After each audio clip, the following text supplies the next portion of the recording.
Hello everybody, मेरे channel ozone tube में आपका बहुत बहुत स्वागत है। ये बारिश का सीजन चल रहा है।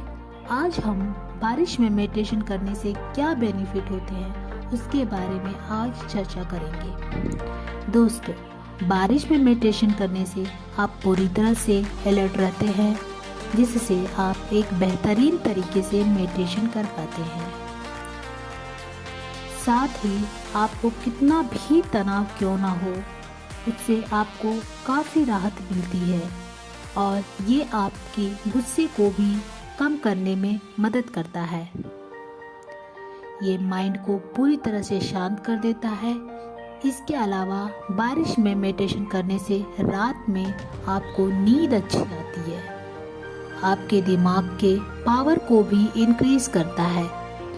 वैसे तो बारिश में मेडिटेशन करने के और भी फ़ायदे हैं, लेकिन ये कुछ फ़ायदे प्रमुख हैं। धन्यवाद। वीडियो पसंद आए तो चैनल को सब्सक्राइब करें और बेल आइकन को प्रेस करें। फिर मिलते हैं। Bye bye.